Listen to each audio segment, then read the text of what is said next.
The price of Nora Voss was $46 and a canceled debt. She saw the number written in her uncle's cramped handwriting on the back of a feed receipt, pressed flat under a coffee mug on the kitchen table, like it was nothing, like she was nothing. 22 years old, standing in the doorway of the only home she'd ever known, holding a canvas bag that contained everything her life had amounted to, a wool dress, a spare pair of stockings, a photograph of her mother, and a small Bible with the spine cracked from use. Her uncle didn't look at her. He shook Silas Greer's hand and stared at the floor. Silas Greer was not what she expected. She'd heard rancher and pictured something soft and prosperous, a man with a belly and a pocket watch. What stood in the kitchen of the Voss farmhouse was a wall of a man in his mid-30s, lean and angular, with sun-darkened skin, and the kind of quiet that wasn't peaceful. It was the quiet of something that had stopped talking because talking hadn't helped. He wore a canvas duster gray with trail dust, and his jaw was set like someone had wired it shut. He had 2 children with him, standing slightly behind his legs, a boy, maybe 10, with his father's same shut-jaw expression, a girl, 7 or 8, who stared at Nora with the flat, measuring look of a much older person. "She can cook?" Silas asked. Not to Nora, to her uncle. "She can cook," her uncle said. Silas nodded once. He turned toward the door. He didn't offer to carry her bag. Nora picked it up herself and followed him out. The wagon was old, the wood bleached silver by weather. The 2 children climbed into the back without being told. Nora climbed up onto the buckboard. Silas took the reins and cracked them without ceremony, and the horse, a big sorrel with a ragged mane, lurched forward into the flat gray morning. They were 2 hours out of Harwick before anyone spoke. "Amos," Silas said without looking back, "tell her the rules." The boy, Amos, leaned forward over the back of the bench. He had a smear of something dark across his chin. His eyes were the same pale brown as his father's, watchful and careful. "You sleep in the corner room," Amos said. "Pa sleeps in the back. We don't go in Pa's room. Supper's at 6. You don't touch Delia's rabbit." The girl, Delia, clutched a small wooden carving in her lap that Nora assumed was a rabbit. "Fine," Nora said. "That's it," Amos said. He sat back. The Wyoming flatlands stretched out in every direction, brown and enormous and indifferent. The sky was the color of old pewter. Nora looked out at it and understood, deeply and without drama, that there was no coming back from this. Her uncle's farm was gone. Harwick was gone. The life she had imagined, small and ordinary as it was gone. She was $46 in a feed receipt, riding into the brown nowhere with a silent man and his 2 measuring children. She didn't cry. She'd learned early that crying was a thing you did when there was someone to notice it. The Greer ranch sat in a shallow basin ringed by low scrub-covered hills, 3 miles from the nearest road. The main house was a long, low structure of rough-cut timber, solid enough but entirely without grace. The barn was bigger than the house. There were chickens in the yard, and a broken plow leaning against the fence, and a general atmosphere of things being held together by repetition rather than care. Nora stepped down from the wagon and looked at it. Amos jumped down behind her and disappeared into the barn. Delia slid off the back of the wagon, tucked her wooden rabbit under her arm, and walked around the side of the house without looking at Nora. Silas unhitched the horse in silence. Nora went inside. The kitchen was functional and bleak. Cast iron on the stove, a scarred wooden table, 4 mismatched chairs. The floor had been swept recently, but never scrubbed. There were dishes in a stack that had been washed and not dried, water-spotted and slightly gummy. The curtains on the window over the sink were a faded blue that might once have been chosen by someone who cared about curtains. Someone who was gone now? Nora set her bag on the table. She found the larder. She found a partial sack of cornmeal, dried beans, a tin of lard, salt, a few wizened onions, and a smoked ham hock so dry it rattled. She stood looking at it for a moment, calculating. Then she lit the stove and got to work. Supper that night was cornmeal mush with beans and a thin broth she'd coaxed out of the ham hock. It wasn't good. It was hot, and it was filling, and it was on the table at 6 o'clock exactly. Silas sat down. Amos sat down. Delia sat down and arranged her wooden rabbit beside her plate. No one said anything about the food. No one said anything about anything. The only sounds were spoons against tin, and the wind pressing against the side of the house. Nora ate standing at the stove because there were only 4 chairs, and she hadn't thought about where she was supposed to sit. After supper, Silas pushed back his chair and went outside. Amos cleared his plate with a scraping efficiency that suggested he'd been doing it since he was small. Delia carried hers to the basin and set it in without being asked, then looked at Nora with that same flat, assessing look. "You're not as bad as the last one," Delia said. Nora looked at her. There was a last one. She left in March. Delia picked up her rabbit. She cried a lot. Then she went to bed. Nora stood alone in the kitchen with the dirty dishes and the dying stove and the whistling wind, and she pressed her palms flat against the cold edge of the basin and breathed. The panic was there, coiled and patient, waiting for her to stop moving long enough to let it in. She didn't stop moving. She washed the dishes. She dried them this time. She banked the stove and wiped down the table, and found a broom and swept the floor that had already been swept. At some point she heard the front door and knew Silas had come back inside. She heard his boots on the floor and the sound of the back room door closing. She lay down on the narrow cot in the corner room in her dress, because it was too cold to undress, and stared at the ceiling and thought, $46. That's what it cost to be completely alone. She was asleep before she could feel sorry for herself. The first week was an excavation. Nora discovered that the Greer ranch ran on the razor edge of function. The chickens were laying, but no one was collecting the eggs systematically, so they were scattered and half the time frozen before they were found. The vegetable stores from fall were jumbled in the root cellar without order, and 3 bushels of potatoes had gone soft and rotten against the back wall, which she found by smell. The water barrel at the side of the house had a slow leak that Silas apparently knew about and had stuffed with a rag. The rag had shifted. She fixed the things she could fix. She organized the root cellar. She started a real egg collection each morning, early, before the cold got into them. She found a cracked clay pot and filled it with lard and packed the stored eggs in it to keep. She asked Silas one evening at supper about the water barrel. He looked at her for a long moment. "I'll patch it," he said. "The rag slipped," she said. "I restuffed it for now." He nodded once. That was the end of the conversation. The children were her more immediate problem. Amos was not cruel.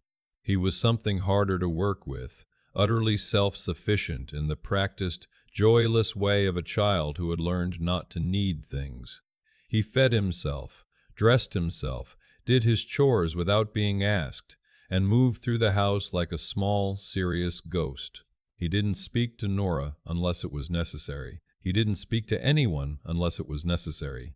She caught him once in the barn, talking to the horses in a low, steady murmur, and the ease of it, the softness in his closed-off face, startled her so much she stepped back out of the doorway before he saw her.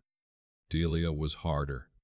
Delia had an absolute conviction, held with the calm certainty of someone who has never had reason to doubt themselves, that Nora was temporary. She was not hostile. She was simply matter-of-fact about it. She would accept food and answer direct questions, and occasionally study Nora with that ancient measuring look, and then she would say something that landed like a stone dropped in still water.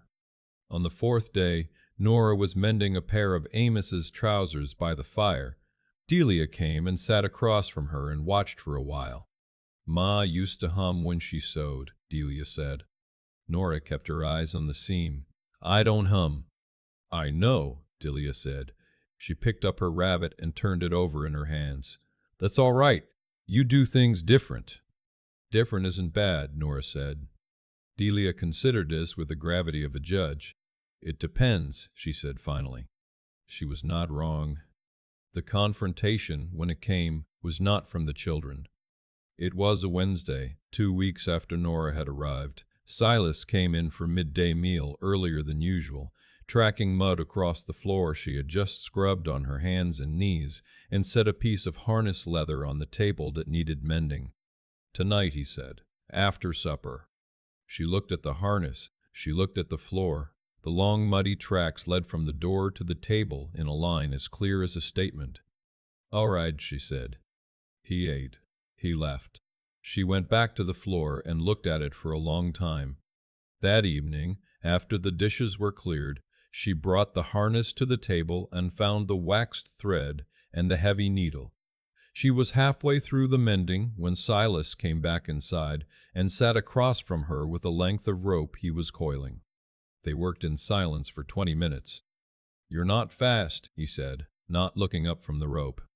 Nora didn't stop working. "It's leather. Fast means it won't hold." He glanced at the seam she'd done, said nothing. "I notice," Nora said, keeping her voice level, "that the floor is clean again." The rope went still in his hands. "I notice," she continued, "that I've been here 2 weeks, and you haven't said my name once. You say she and her, and you talk about me to your children like I'm a piece of equipment that was recently installed." The silence was very complete. "I'm not asking for gratitude," Nora said. "I'm asking you to understand that I work better when I'm treated like a person and not a replacement part. So if you have a problem with how I do something, you tell me directly. And if I have a problem with how you do something, I'll do the same. That's how this works if it's going to work at all." Silas looked at her. It was the longest he'd looked at her directly since she'd arrived. His face was difficult to read, weathered over into something guarded and careful, but she held it and didn't look away. "You're right," he said, flat and plain, no softening. "I'll do better." She almost dropped the harness. She didn't. She nodded once and went back to the stitching. He went back to the rope. The fire settled in the grate. Outside, the wind ran long and low across the flatlands. It wasn't peace, but it was a door cracked open where there hadn't been one before. March came in mean. A late storm pushed down from the north with no warning, dropping 18 inches of snow in 2 days and driving the temperature low enough that the inside of the windows frosted on both sides. Silas had ridden out to the south pasture the morning before it hit, checking on a small herd of cattle he'd been fattening over winter. He made it back before the worst of it, barely coming through the door with ice in his hair and his hands so cold he couldn't grip the door handle, and Nora had to push it closed behind him. She got him to the fire. She pulled off his gloves, which peeled away from his skin with an awful stiffness, and pressed his hands between hers, chafing them back. He sat hunched and silent, too cold to even shiver, staring at the flames. "Cattle?" she asked. "In the shelter," he said. His voice was barely there. "3 short. Couldn't find them. They'll have drifted to the ravine. My uncle lost cattle in storms. They go downhill." He looked at her then. Not the guarded look, something sharper and more direct. "You know cattle." "I know enough." She got up and ladled broth from the pot she'd had going all day. She put it in his hands. He drank without argument, which told her exactly how cold he was. Amos appeared in the doorway, assessing the situation with his quiet, watchful eyes. He looked at his father. He looked at Nora. He went to get another blanket without being asked. That was when Delia screamed. It came from the back of the house, high and thin, and Nora dropped the ladle and moved before she'd made any decision to move. She found Delia in the back room, standing on her cot, pointing at the floor in the corner where the old stone foundation met the timber wall. The cold had cracked something in the chinking, and the wind was coming through hard, and with the wind pushing in from the gap came a rattlesnake that had apparently been wintering in the wall and had been shaken loose by the freeze. It was coiled, and it was not happy. Nora stood in the doorway and looked at it. She went to the kitchen. She came back with the fire poker and a heavy cast-iron lid. "Get behind me," she told Delia. "What are you going to do?" Delia said in a tone that was more fascinated than frightened. "Get behind me," Nora said again. It wasn't graceful. Nora had no particular experience with snakes, and the snake had a great deal of experience with being a snake, and there was a period of approximately 4 minutes that she did not enjoy. But the stone foundation helped, and the lid helped, and eventually the poker helped in a way she would not describe to anyone. And when it was over, the snake was outside in the snow, and the gap in the chinking was stuffed with rags, and Nora was sitting on the floor of Delia's room with her back against the wall, breathing. Delia sat down next to her. "You're bleeding," Delia said, pointing at Nora's forearm where the edge of the lid had caught her. "I know," Nora said. Delia was quiet for a moment. "I'm going to get the cloth," Delia said. She stood up. She was gone and back in under a minute, pressing a clean rag against the cut with both her small hands. Her wooden rabbit was tucked under her arm the whole time. She was very precise about the pressure, serious-faced, working at it with a concentration that looked exactly like her father's. Nora didn't say anything. She let the child hold the cloth and watched her work. That night, after Delia was asleep, Silas appeared in the doorway of the corner room where Nora was trying to get the knot in the bandage even. He leaned against the frame and looked at her for a moment. "She told me," he said. Nora waited. "You didn't have to do that." He said it plainly, not as a compliment, just as a fact being placed between them. It was her room, Nora said. The quiet between them had a different quality than usual, less like a wall and more like two people standing on either side of something and figuring out whether to step over it. "Nora," Silas said. It was the first time he'd said her name. She looked up. "Thank you," he said, and then he pushed off the door frame and went back down the hall. Nora sat in the quiet with her unevenly knotted bandage and the sound of the storm going thin outside, and something in her chest that had been braced for a very long time loosening, just barely, just by a fraction. Spring came the way it always does on the flatlands, fast and muddy and welcome. The snow went in a week and left the yard a mess of brown water and churned earth, and the smell of things unfreezing that should have stayed frozen. Nora planted the kitchen garden. She found old seed packets in the back of the larder, and a set of rusted hand tools in the barn, and she worked the ground in the cool mornings while the sky was still pale, and Delia came and sat on the fence and watched her with the rabbit. One morning Amos appeared at her elbow without announcement and crouched down and started pulling rocks out of the turned earth. She didn't say anything about it. Neither did he. They worked together for an hour in near silence, the only sounds the soft thud of rocks being tossed aside and the birds starting up in the scrub. When they were done, he stood and looked at the cleared bed. "Ma had a garden," he said. First time he'd mentioned her. "What did she grow?" Nora asked. He thought about it. Beans, some squash, sunflowers along the fence. He paused. "She liked sunflowers." "I have sunflower seeds," Nora said. "They were in the larder." Amos looked at her. That same careful measuring look, but something slightly different in it.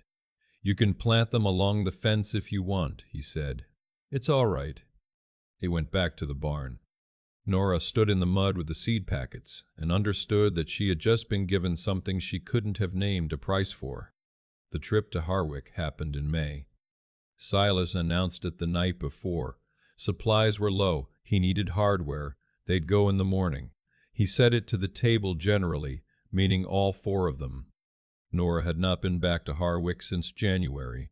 She thought about her uncle, somewhere in town, and what it would feel like to walk the same boards she'd walked when she was someone else's problem.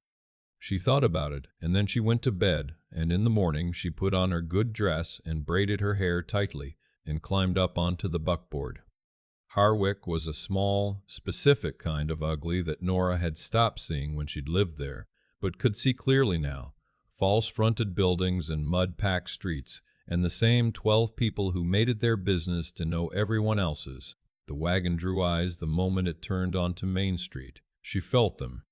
Silas pulled up in front of the hardware store. He stepped down, and then he turned and put up his hand for Nora, which he had never done before. She looked at it for a moment. She took it and stepped down. Delia pushed between them and headed straight for the store window where someone had displayed a jar of peppermint sticks. Amos followed with his hands in his pockets. Nora walked toward the dry goods. Her uncle was there. He was standing at the counter talking to the proprietor, and he turned when the bell over the door rang, and then he went still when he saw her. She had thought about this. She had made speeches in her head during the long quiet evenings of February and March. Things she might say, ways she might say them, versions of herself that were ice cold or burning with it. She had rehearsed several excellent cutting remarks, and one that made her feel, in the privacy of her own mind, genuinely righteous. What came out when she looked at her uncle's face was nothing. Not because she forgave him, she didn't, but because looking at him she understood that he was exactly the same, small and soft-handed and slightly damp, the kind of man who let things happen around him and then remembered it differently afterward. There was nothing to say to that. There was no speech worth giving to a closed room. She walked to the counter and addressed the proprietor. Cornmeal, 50 pounds. Salt pork, 10 pounds. A bolt of the heavy canvas, the dark one, thread. And if you have dried apple, I'll take whatever you have left. She felt her uncle's eyes on her. She felt the proprietor's flicker of recognition and recalibration. She kept her own eyes on the list she was reading from the paper in her hand. Josie, her uncle started. Nora, she said, not looking up. My name is Nora. The proprietor, to his credit, started pulling the order. She was nearly done when she felt Silas in the doorway behind her. She hadn't heard him come in, but she could feel the particular quality of silence that preceded him, the way a drop in temperature precedes a front. She didn't look back. She didn't need to. He walked up beside her and put his own list on the counter. He didn't acknowledge her uncle. He didn't need to either. Add it together, Silas said to the proprietor. I'm paying for both. Her uncle made a sound. She runs my house, Silas said in the same flat, factual tone he used to explain anything. Her accounts are my accounts. He didn't say it loudly. He didn't perform it for the room. He just said it, the way you state something true, and went back to reading his hardware list. Nora stood very still for a moment. She was aware of the proprietor carefully not reacting. She was aware of her uncle, behind her, recalibrating again. She was aware of Delia appearing at her elbow with the wooden rabbit and a peppermint stick, and looking up at her with that steady, serious face. She reached down and took Delia's free hand. Did your father say you could have that? She asked, nodding at the peppermint. He said one each, Delia said. Amos got a lemon one. Good choice, Nora said. She squeezed the small hand once and let go. On the way out, she didn't look at her uncle. She didn't need to give him that. The ride back was long and golden, the May afternoon spreading itself wide over the flatlands, the scrub going green in the draws, the sky enormous and pale blue above. Delia fell asleep in the back against a flour sack. Amos had his hat over his face and might have been asleep or might have been thinking. Nora and Silas sat on the buckboard in the quiet they had gradually made into something livable between them. After a while, Silas said, without preamble, he had no right. She looked at the road. No, she agreed, he didn't. The horses moved in their steady rhythm. A hawk turned in a long, lazy circle over the hills to the south. You handled it well, Silas said. I'd had time to think about it. She paused. I thought about saying more. The way you said nothing was sufficient, he said. She looked at him sidelong. There was something that might, in a man with more practice, have been a slight softening around the eyes. Silas, she said. You said my name, in January, for the first time. He was quiet for a moment. I know. What changed? He seemed to think about how to answer. The wagon rolled on. I don't know that anything changed, he said finally. I think I just stopped telling myself it was temporary. He looked straight ahead at the road. That was unfair to you, treating you like something that might leave. It made it easier not to. He stopped, started again. It's easier not to rely on something you think won't stay. Nora thought about $46 and a feed receipt, about a kitchen table and a man who didn't look at her. "I'm staying," she said. The plainness of it sat between them. "I know," Silas said. He didn't say anything else, but after a moment, almost without seeming to decide to, he shifted the reins into one hand. He didn't reach for her hand, he just rested his arm along the back of the bench, that solid, warm weight behind her shoulders, close enough that she could feel the heat of it through her coat. Nora looked out at the flatlands going gold in the late afternoon light, at the hills coming up in the distance, at the specific corner of the sky above the basin that had, over 4 months of mornings, become recognizable, had become, in the way of things that happened gradually and without announcement, hers. It wasn't a rescue. Nobody came to save her. There was no moment of grace handed down from the outside. There was just the long, hard work of showing up every morning in a place that hadn't wanted her. Until one day, she couldn't be imagined away from it. She was 22 years old.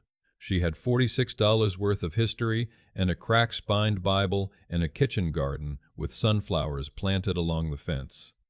And she was exactly where she was going to stay. I keep thinking about that moment when Nora restuffed the water barrel with a rag and didn't say a word about it to anyone. No one asked her to. No one would have noticed if she hadn't. She just saw what was broken and fixed it, quietly, and moved on to the next thing. That's the part that stays with me. There's a version of this story where Nora becomes bitter, where the $46 follows her around like a brand, and she spends the rest of her life letting people know what was done to her. I understand that version. What her uncle did was wrong in a plain, unambiguous way, and she had every right to be angry about it. But anger without direction just hollows you out. Nora understood, somewhere in those long, frozen Wyoming mornings, that the only way out of the situation she'd been handed was through it, not around it, not by waiting for someone to come fix it. Through it, one bucket of water and one swept floor at a time. That's what I think of when people talk about resilience like it's something dramatic. It isn't. It's Nora getting up before the sun to collect eggs before they freeze. It's her mending a harness she didn't damage, cooking a meal for people who haven't thanked her, going back to the root cellar the next morning even after the day before left her hands cracked and cold. Resilience is almost always boring from the outside. It's just the decision, made again every morning, to keep showing up. But I don't think the story is only about endurance. What Nora did that took real intelligence was pay attention. She learned the ranch. She learned the cattle habits, the larder, the way the cold moved through the chinking. She learned Amos before he was willing to be learned, caught him talking to the horses and stored it away without using it wrong. She figured out that Delia's flatness wasn't coldness, it was grief wearing a practical face. She read people the way you read weather, not to judge it, but to know what to bring with you. That kind of attention is its own form of wisdom. It's what turns surviving into something worth having. And then there's the part that I think matters most, the part that's harder to talk about without sounding preachy. Nora told Silas the truth about how he was treating her. Not cruelly, not as a performance. She just said it plainly, and she said it because it was true, and because she respected herself enough to require better. That took something that has nothing to do with toughness and everything to do with character. Knowing what's right and saying it anyway, even when you're the one with nothing, and the other person has everything. That's the kind of moral clarity that you can't fake and can't borrow. Either you have it or you don't. Nora had it. She went to Harwick and looked at her uncle and said nothing, and that nothing was louder than anything she could have shouted, because she'd already decided who she was. She didn't need him to confirm it or apologize for it, or even acknowledge it. She just turned to the counter and placed her order and let the truth of her own life speak for itself. I think about that a lot. The way the life you build with your own hands eventually becomes its own answer to everything that was done to you. She planted sunflowers along the fence. Amos told her it was all right. That's the whole story, really.